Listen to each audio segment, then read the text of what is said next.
Welcome to Multifamily Live. I'm Kaylee McMahon. And I'm Jason Yarusi. Our mission is to help you unlock your full potential as a multifamily real estate investor. So you can do more deals, bigger deals, with less stress, keep more profit, and free up your time. Multifamily doesn't have to be a mystery. It's time to go live. Hi, everyone, and welcome back. Super excited to have this amazing guest today, Kaylee McMahon. Welcome to the show. Thank you so much for having me. I appreciate it. Super excited to have you here. So Kaylee has purchased over $68.2 million in real estate. I'm going to pause there. Has that number grown? It's actually gone down because Did you sell something? Yeah. So it's like 64. Let's talk about that. As general partner and principal, she sold over $3 million in residential real estate before transitioning into her full-time syndication role. Originally from Portland, Oregon, host of the InvestHER Dallas. I love InvestHER. She has started a podcast called Number One Leading Ladies, where she interviews kick-ass women who are disrupting their industry and the real story of how they got where they are today. She is developing technology, and I cannot wait to talk about that, to help make it easy and convenient for women to learn how to make passive income through apartment investing. My amazing lady, my woman, Kaylee, welcome. Thank you for having me. You are so very welcome. So why multifamily? You were already in residential. Why did you take the step up? It kind of fell in my lap, at the right time when it made sense. So residential sales is a job.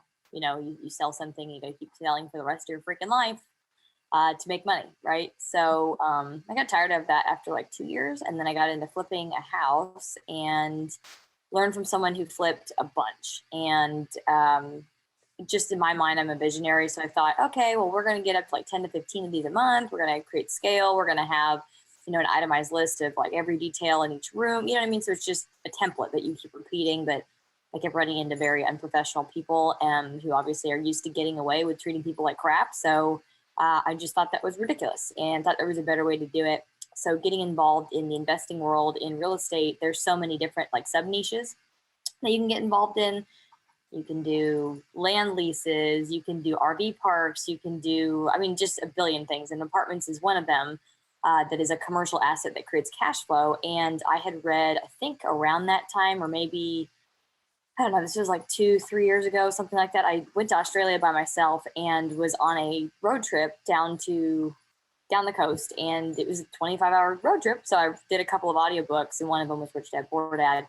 And so it really got me to understand, okay, this idea that you have way in the back of your mind that you've tucked away and made unimportant, that, it's going to be in this 501c3 category when you're old and rich, and put it into the future, then you can start giving back. But, it was like, no, the space that you get to have access to when you're an owner. So when you're a syndicator, owner, principal, whatever, so it was a single family house at a time. So it was like a room at a time, or maybe I'd have like a granny flat on the back that I could rent out to someone who needed a temporary place to live for a month while they got back on their feet. Those kinds of ideas made a lot more sense when I got involved in like a multiple of units, because then, we could have a large amount of income and then have 1 or 2 units that gave back in a way that I wanted to. So it just kind of clicked and made sense. And also that mentality of wanting to understand how I was going to get off that hamster wheel and be able to have my money work for me was building a self-running business and not being a sole proprietor that, has a job. So it just made sense. It was scalable. And then I had met like the guy that I mentioned I hung out with last night at that time.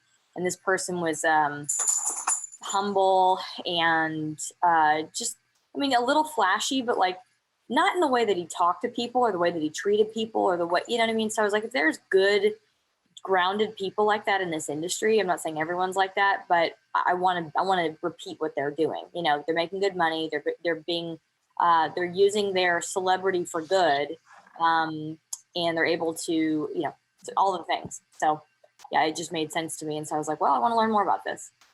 There is so much I want to unpack there. I'm like, Kaylee's saying all the good things. I need to start writing notes. Okay, so let's go back a little bit. You started in flipping and you started talking about leveraging and systems. So a lot of flippers and wholesalers, because I started the same way, come to me and ask me, so how do I use the knowledge that I already have to jump into what you're doing? I would like you to answer that question. How do you use that residential knowledge, that flipping and wholesaling knowledge, to jump into large multifamily? Well, I've never wholesaled, to be honest, and I don't think it really helps very much in this industry, because any of the wholesalers I've ever talked to that try to get into multifamily, they're clueless. They don't understand how underwriting works. And so until someone goes and figures out how to teach all the wholesalers like what conservative underwriting is, stop emailing people. But as far as residential knowledge, so understanding, I guess, from an appreciation standpoint, it doesn't really translate to the cash flow perspective of your business or how we make money. But the cool thing about apartments is you do both. You get cash flow and appreciation. But if you're aware of, the current market, you can see the class of the neighborhood. You're able to see overall comps used depending on like a cap rate. And most of this comes from like Yardi or some other softwares that we use that are specifically for commercial real estate. But you're able to kind of use the same type of data essentially to figure out, okay, we're projecting 5 years because of the cash flow, or we're going to cash flow day one, and then we're going to start distributing year one or year two, beginning, knowing like what exit point is realistic. And it also helps to better be more grounded when it comes to, seeing that crystal ball of what the exit cap rate is. When you're able to really understand like the historical numbers on the community, and then be able to drill down to a zip code, drill down to a subdivision, be able to really understand where you're buying. I think that really helps it to be very accurate on your exit projections. So, I would say that's how I think it's applicable. Mm-hmm. And then as far as, being a retail agent and then going into, basically selling securities, I think that a lot of the, there's a lot of stuff that translates. Because in residential, you're selling a home, and in commercial, I'm selling a share of the company. And it's not really an emotional transaction anymore, but that wasn't the part of residential I was good at anyway. I really didn't like you could have your babies here, and you could, I'm like, to me, it's just a freaking house. It's like 4 walls and a roof, and you move and you have your stuff stored in a back closet. You know what I mean? Like, I don't know, to me, it's a house, So what you're saying is that you are perfect for multifamily because it's all numbers. Yeah. Or just, being able to take away the emotional part of it. If something doesn't make sense or something isn't adding up, it's not that I'm going to continue to be pulled into that deal because it looks pretty, or there's been many deals like that where I'm like, man, this would be the perfect location and the perfect asset type. However, we can't buy it at the right entry price, and so nothing makes sense and nothing matters anymore. Walk away. If I was more emotionally attached to a piece of property like people are in residential, I wouldn't be able to like look at 50 deals a week or whatever it is that say 25 deals a week and go, no. So yeah, some things translated and some things didn't to go into multifamily. That's a great answer. I'm going to follow up that question with people who want to get into it. You mentioned that you got a mentor. So how did you find that mentor, and how are you taking that mentorship mindset to the next level? How are you giving back? So I wouldn't really call them a mentor just because they're men. And when you're a woman in multifamily real estate, there really are not a lot of leading ladies, if you will. So there's probably like 5 or 6, lead syndicators / principals, I guess, that, we are aware of that do these deals. Now, however, there are multiple, billionairesses and other groups of women that, don't need to even have an email. They probably have an email, but you know what I'm saying? Like, no one knows who they are. So those people also exist. But as far as trying to find someone who's kind of a leader and who's kind of maybe on Forbes or whatever, there really aren't many of us. And so I reached out to a couple of ladies who I kind of put in that, not on a pedestal, but put in that box of this could be a good teacher. But it was either they were too afraid of me because I'm very gregarious. And so I'm very, hey, this is me. This is what I want. This is what I'm good at. This is what I want to do. And I want to move forward. And unless you really know me and you understand, that I stand for justice, and you understand that, me being that outgoing and forward is not a sales pitch. It's just who I am. And I've actually had to learn how to pull that back a little bit because it makes people wary or actually what it does, I didn't know this, it makes people make decisions where they feel like they're either under pressure or like they call it being salesy or whatever. And I'm like, no, that's just me being excited, but I can be just super unexcited. And if it still looks good to you, let me know, you know, but anyway, what was the question one more time? It doesn't matter because we're going to go with what you're talking about because this podcast is about you. So let's talk about that. Let's talk about, I mean, I'm sure men have to deal with it too, but probably not as much as we do. Not as much as we do. We have to pull back those things that might be our superpower. So let's talk about, since we're talking about mentorship, I'm going to reach behind me so everybody that's watching the video can see me reach behind me. I'm pulling up a book. You see, I have the Art of War there too. I'm pulling up a book called, oh, let's make sure it's not, everybody can read it. Women in Multifamily Real Estate, How Queens Do Apartment Investing Differently by Kaylee McMahon. So let's talk about this book. You don't hold back in the book. You do not hold back in the book, right? I kind of do, you know? Yeah. Let's not hold back. So I want you, if you haven't already, pick up this book. It's on Amazon. Pick it up. It's like, I think $14. It is an amazing read. I want you to dig into it.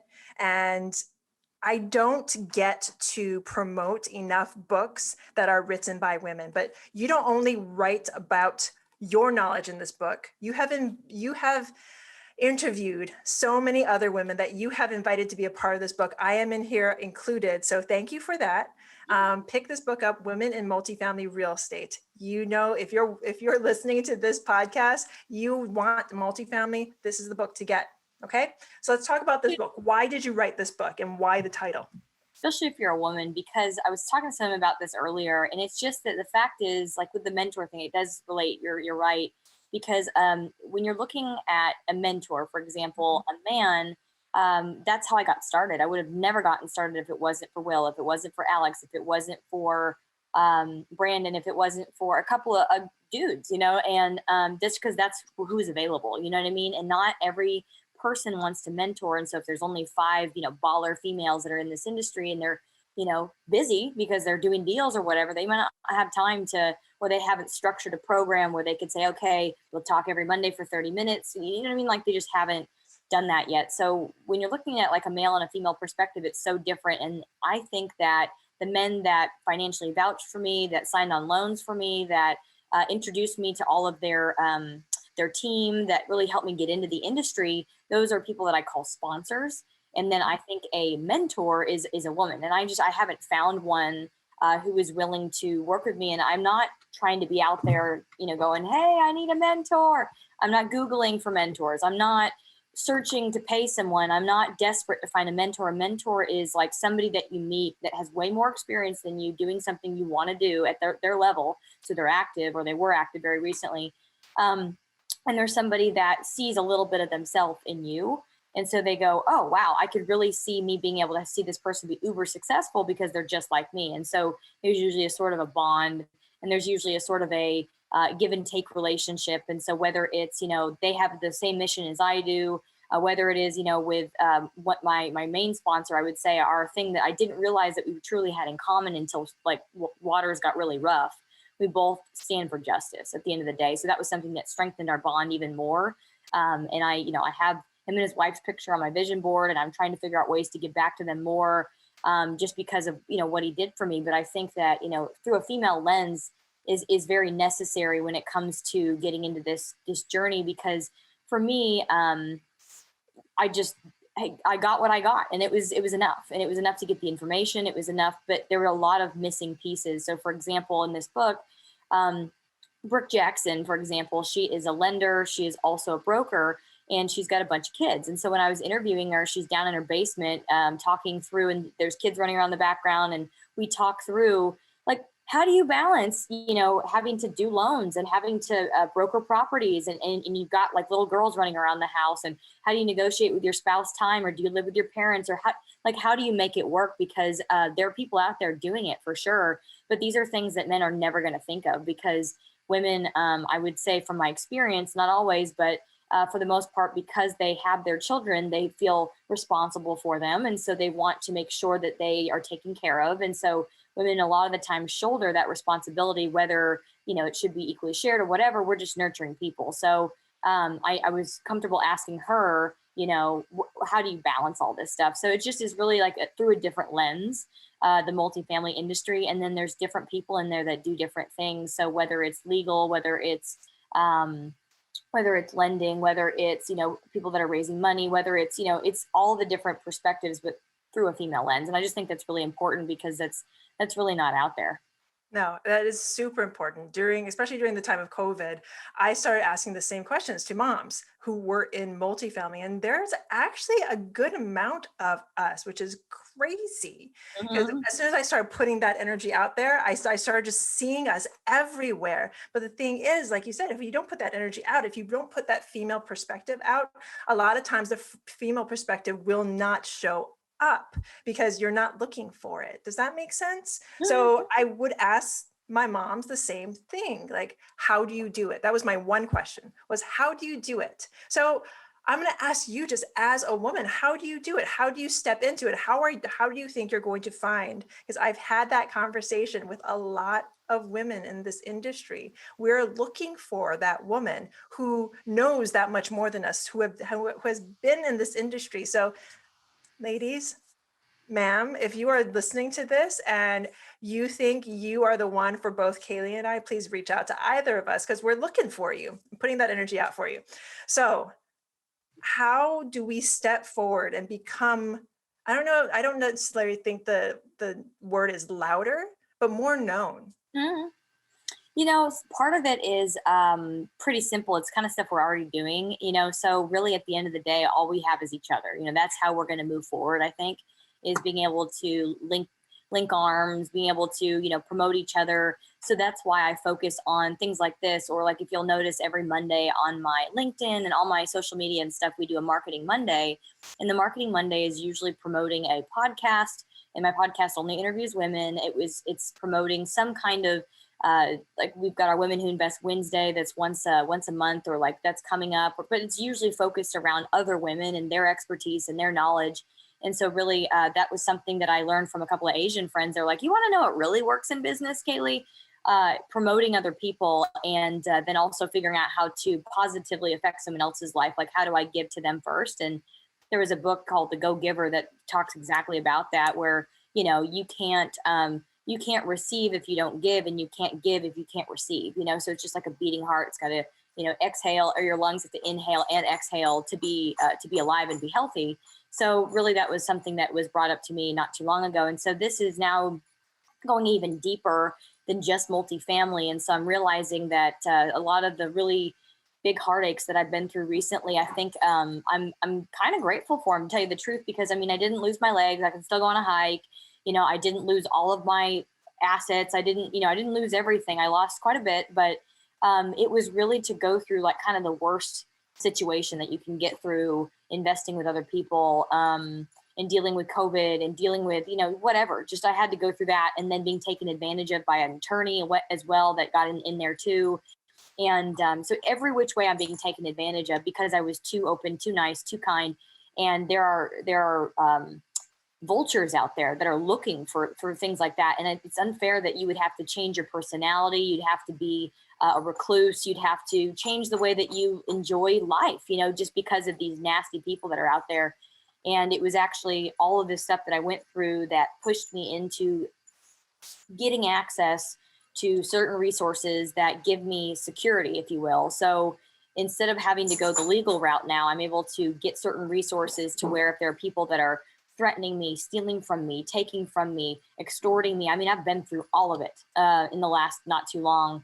That behavior is not acceptable, and I don't ever have to be afraid, because when people behave like that, what's funny is they've gotten away with it before. That's why they're doing it, and it's criminal behavior, and it's something that if I was unable to take the quick route really quickly right here, where about a month ago I go, my mind is so soft. I need to harden up a little bit. And so how am I going to do that? Because this stuff's going to never end. Like, people are always going to try to take it from you. They're always going to try to, put that target on your back. They're always mad because they can't do it in a honest way, So it just is what it is. But how do I mentally deal with it, make it kind of the norm, and then have resources to combat that so that it doesn't, affect my life? I can move on. And so I kind of have those I have those resources now, to where, if anyone tries to basically cause any injustice in my life, like, I can squash it. And I don't go the traditional legal route. And so point is with a friend that I go on long walks with often, I've decided to partner with them and their access to what they have. I guess I can't use details, but to basically be the face of a security company, an IT security company, because it's amazing, like how often, you know, there's an entire legal firm in Dallas that takes up 2 floors of a building where all they focus on is angry ex-boyfriends or people trying to extort women because we are in a romantic relationship with a man and he uses information, photos, whatever it is against us, which is it's extortion, it's illegal, you know, but it happens every day, all the time. It happens to people who have a lot of wealth. And so what that would do, I was going to say, if I didn't go figure out, like my journey right now is trying to make my mind hard. So reading Can't Hurt Me. And that is my new thing. Like literally, you can't hurt me no matter what you do, no matter what you say, no matter how much you threaten, you can't hurt me. If I didn't go down that journey, I would have quit. And I almost got to that point where I'm going, maybe the signs of, you know, attack from here and attack from there and attack from there are to teach me to stop being in this industry or to walk away or, you know, to back off basically and be pushed in a corner. And then I realized, no, because I have a mission. I enjoy what I do. I love where I'm going and I'm not going to allow anything to stop that. So I think a lot of women probably get into a point in their career where they're squeezed in a corner by how things corrupt or how things normally operate, which just isn't cool. So point is I want to bring that as an asset for women that are in my ecosystem to say, look, you don't have to be afraid. If there's someone coming after you, if there's someone telling you can't do certain things. I mean, constantly I see newbies in residential being told that they can't write certain contracts, they can't do certain things. BS. Like so they're just lying to people who are inexperienced. And point is just having a way to like fact check and have resources to where people won't mess with you. Like then you can just pursue your career the way that you want to. And that's what I want. And anyway, point is that's where I want to go now. And that's kind of this, not that I want to be a mentor per se, but I want to be a resource, you know, for women. So I guess if that's mentorship, cool. I call that mentorship. I think, and I've had this conversation many times that, you know, people, especially women, are afraid to take on that teacher role, even though we're mostly the teachers, like, no, we're known as teachers, but we don't take that mentorship role. We don't accept that. I don't know if we don't want to accept the responsibility or we don't want to accept I don't know what it is, but we need to be able to teach each other. We have so much to learn and so much to teach from each other, woman to woman, lady to lady, female to female, whatever you want to call it. We have things to teach each other. And I love the fact that you are not afraid. I'm sure you have fears, but you're learning how to harden your mind against whatever it is you went through. I don't want to push that button if you don't want it to be pushed, but I do want to ask you the question, how did you become unafraid? Because that is something that affects so many women, that either we are, like you said, pushed into a corner and we don't think that we can get out of that corner, whether it's the type of real estate we do, or whether we went through something that we can't get over because our minds aren't hardened against it. How did you become unafraid? I guess that's exactly it. It's kind of conditioning your mind, you know, to kind of deal with the abuse, to tell you the truth. And there's so many different ways, but really, I think the first time, ask that question one more time. I had a good example. How did you become unafraid? How did you take yourself out of that corner? How did you harden your mind?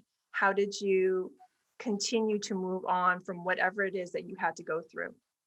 So to become unafraid, the first thing I had to do, because I mean, it causes you so much stress and duress, you know, gaining weight, that happened to me, not sleeping, I mean, on and on and on. It affects your personal life, you know, people that you live with, everything. And so the first thing I did was to really think about, well, okay, let's talk about hardening my mind first.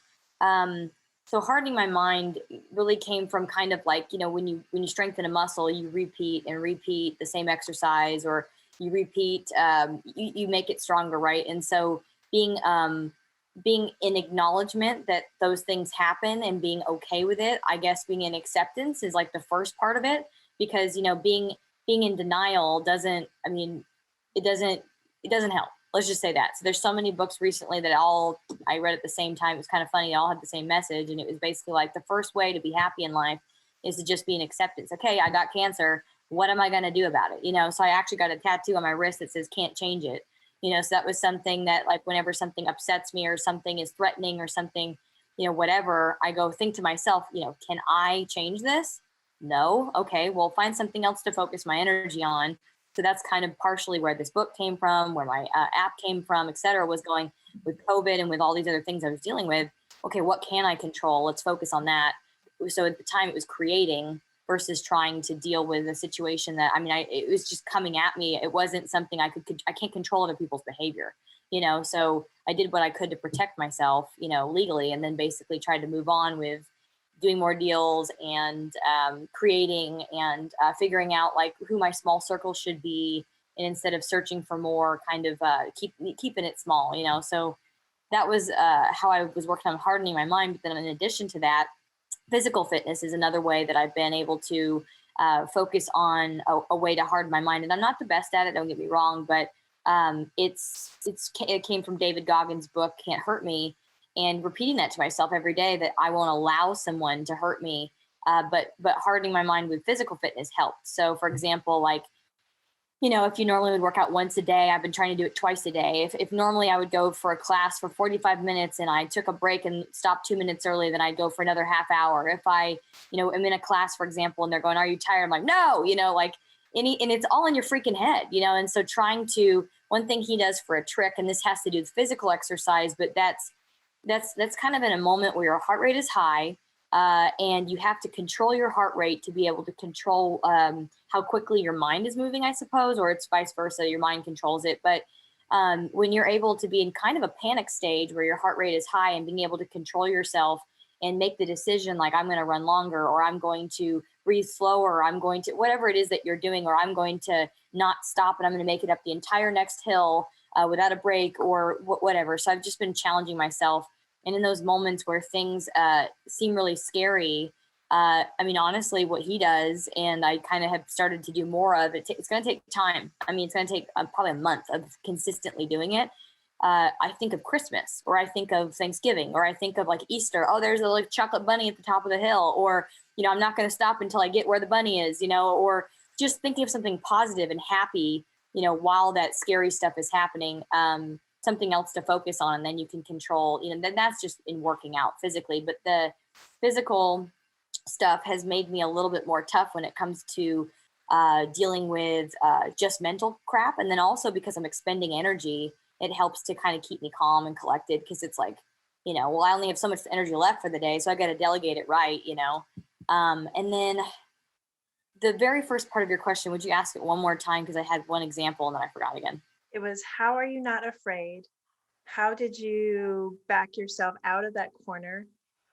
Basically, how did you take responsibility for your life? I love the fact that you have that tattoo that says, I can't change it, because that I'm gonna start writing that on my wrist every single morning, because there's Remind myself, can I change it? Nope, move on, you know? There you go. Like I find myself dwelling, and I'm sure a lot of my listeners do too, on certain things. Like there's just certain things I'll just like dwell on, and I need to write that on my wrist. I'm gonna put the little line that says Kaylee McMahon. It's very much, you know, stoicism. That's all. It's just like you can't control other people's opinions of you, their perceptions, their actions, their words. So I mean, if that's what's stressing you out, that's all in your head. I mean, like I said, you didn't lose a leg, you know, so. And it does suck, it does. But when you're in that, you got to find a way to deal with it and find a way to, you know, you're not gonna be able to completely move on, but like I said, just kind of deal with it. So, yeah. And then unafraid, God, I had a good answer and I keep forgetting. How was I unafraid? You know what, let's talk about. Now I remember exactly what it was. So the first time that I was afraid, it was when I got backed into a corner and literally everything's against me. My attorney can't give me an answer. The other attorney can't give me an answer. People that I normally go to for answers that have been in the business for a long time, they don't have answers. Obviously, I don't have any answers. Then I was like panicked for like a week, you know, and then I went back to the thing that like women suck at this stuff and I suck at this stuff. Ask for freaking help. Like that's exactly the moment where I grew and I felt better and I felt confident and I felt unafraid. I could sleep again. Because what I did was I said, okay, kind of like the mentor thing. Again, I did reach out to that core group of people, but sometimes when they don't know, you got to go further. You know what I mean? You got to keep reaching out. And that's something that normally I'm really good at, but I was just so scared and panicked. I couldn't think, you know? So literally going, okay, so I'm in multifamily and I'm in multifamily in Dallas and I'm dealing with the problem that originated from this attorney. Okay, who has probably done a deal with that attorney who's in Dallas, who's in multifamily, you know? And so then I started asking around. And so it's a somewhat small of a community. And so a couple people were able to go, this guy, this girl, this guy. So then I would set up like a lunch meeting or a coffee meeting with them and just tell them like what I'm going through. And on a very not, it's something else, women, we overshare. So I had to go in there kind of with a couple bullet points of like, here's how it started. Here's what's going on. Here's where we're stuck and where we're at. And then how do I fix it? Or whatever, what have you been through similar that we can talk about and let them talk, you know? But really it was reaching out and asking for help and asking them how they got out of the same situation. And one, you're not alone anymore. You don't feel like you're on an island. And number two, it ends up building some rapport with these people that maybe you weren't that close with before. So future things are going to happen. And so you're going to be able to reach out to them. And since then, a few of them, we've decided that we possibly want to do deals together because I came to them. I was very transparent, very honest. And I just kind of put my walls down and I said, help, you know? So a lot of good things come from asking for help. And that's why my favorite book is, or one of them is Women Don't Ask, and then Ask for It by Barbara Babcock or Sarah Lashever and Barbara Babcock. Yeah. So because, you know, it's like, why do we not ask? You understand the psychology behind it, all the generational crap we've been subconsciously fed, and then how to ask for it. That is a book I'm definitely gonna subscribe to and read because I haven't read it yet. So I'm going to read it as soon as we get off, probably tomorrow. I'll buy it. Science. That's the good part, Peely, is it's all science. So Linda Babcock, she is a professor at Carnegie Mellon. So it's years and years of research that she's done that gave you the data to understand like the types of gendered toys that we play with, the types of just the whole thing. So it's all numbers and data. It's not just like, here's what we think. So because it's so true. I mean, how many times has something come up and you're just like, I'm just going to do it myself. I'm just going to do it myself. If I want it done, I'm just going to do it myself. All day. And that's why men are good at asking for help because they're lazy as shit. They're like, I don't want to figure this out. I'm going to ask Joe Bob, you know? And we're like, no. We know it all. We know it all. We got the solution. Leverage, people, leverage. So you are awesome. I want to talk about, before I let you go, I want you to plug your app. You just came up with an app. You just came out with an app. Let us know about it and let us know where we can get it. Yeah, absolutely. So just on the iTunes store, Apple App Store. Because we're on the iTunes store too, you know. But anyway, so on the Apple App Store, SheVest. That's it. It's one word. Vest is VEST. V is in very, and it's in beta phase. So go in there and poke around. The first 1,000 users, it's free. There's just some education that I put together on all the different commercial assets out there that cash flow, pros and cons of each. And it's women that are being interviewed talking about their experience doing it for at least 2+ years. So you're able to kind of see from that lens again. It's usually not talked about, you know, from that lens, but again, just a good perspective. And then also I have a fund as well. And the fund is focused on women, and we're working right now on making it a crowdfunding, or the first offering will be a crowdfunding offering. So we'll be able to have a much lower minimum than we're used to get more women to invest in that fund. And then you can find all this stuff on my website, theapartmentqueen.com. And if you're wondering how to get on the list for that, there's buttons everywhere. I mean, it says, you know, get qualified for the next investment and fund waitlist, you know, all over the place. I'm going to repeat that again. You can find all this on theapartmentqueen.com. You can find the app, you can find the book, you can find Kaylee, and you can get in touch with her if you need more information on anything she does, anything she's offering, and any information that she might have. Kaylee, thank you so very much for being on my show today. You've dropped so much value. And if you could tell one more thing to my audience, one action step, what would it be? I mean, honestly, get support. whatever that means, if there's something that's stopping you from getting involved in, whether it's multifamily, single, whatever it is, whatever you want to do, whether it's tech, whatever, find some people who are already doing it and reach out to them and ask for help. I mean, really come at it from an angle of, can you just share with me your expertise? Don't ever ask to pick someone's brain. It's not going to work. Don't do that. Or really, what can I give you? So I come to other people and say, I'd like to promote you on my podcast. I'd like to put you in my book. I'd like to do something for you. And then that bond will just happen. But yeah, you got to reach out and you got to pick people that are actually doing what you want to do in the future. That is amazing, Kaylee. Thank you so much. And to my listeners, I am so grateful to you for listening today. If you enjoyed what you heard, please rate, review, subscribe. You are awesome. So much aloha to you, so much love, and so much peace. And Kaylee, again, thank you. Want to learn exactly how we're finding high profit, cash flow ready multifamily properties off market?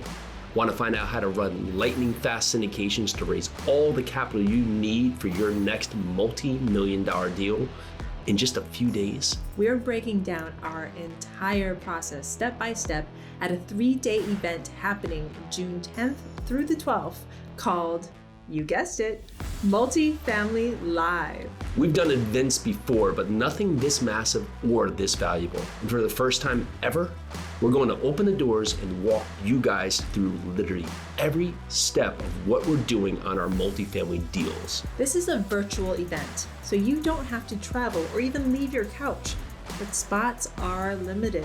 Sign up at multifamilyliveevent.com and we'll see you there.